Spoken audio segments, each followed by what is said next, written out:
돈을 줄 때는 신중하게 주어야 한다.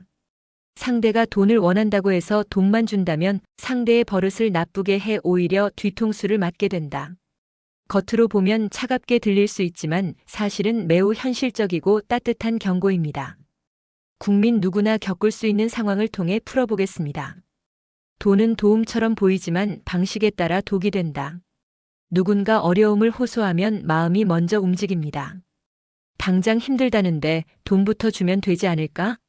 하지만 돈은 가장 쉬운 해결책이자 가장 위험한 해결책입니다. 왜냐하면 돈은 문제를 해결하기보다 문제를 덮어버리는 도구가 되기 쉽기 때문입니다. 스스로 해결할 기회를 빼앗고 책임을 배우지 못하게 만들며 반복적으로 손을 벌리게 하는 습관을 만들 수 있습니다. 이때 돈은 도움의 얼굴을 쓰고 있지만 실제로는 상대의 성장을 가로막는 벽이 됩니다. 필요하다와 원한다는 전혀 다르다. 사람은 종종 이렇게 말합니다. 이번 한 번만 도와줘.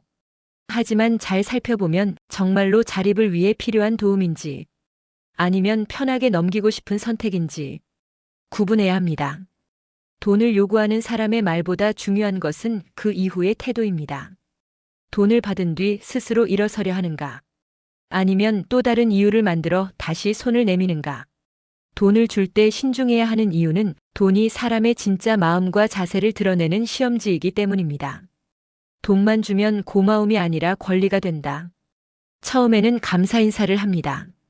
두 번째는 당연하게 받습니다. 세 번째부터는 왜 이번엔 안 줘? 가 됩니다. 이 순간 도움은 관계가 아니라 거래가 됩니다. 그리고 거래가 반복되면 상대는 나를 이렇게 인식합니다. 저 사람은 필요할 때 돈을 주는 사람. 이때부터 고마움은 사라지고 기대와 요구만 남습니다.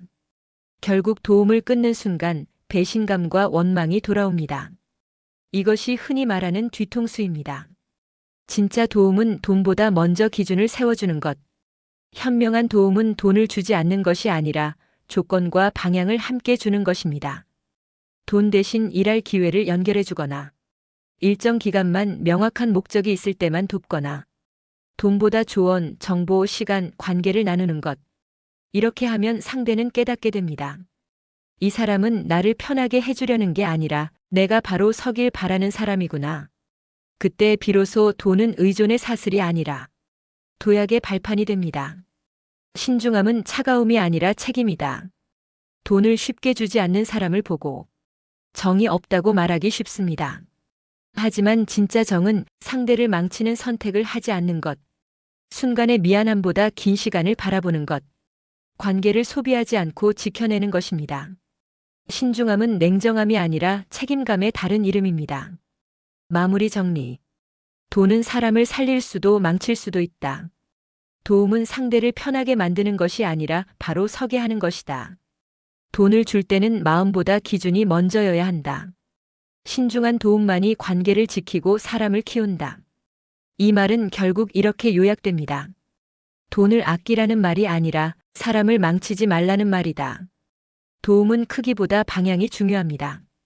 그 방향이 옳을 때 돈도 비로소 빛이 납니다.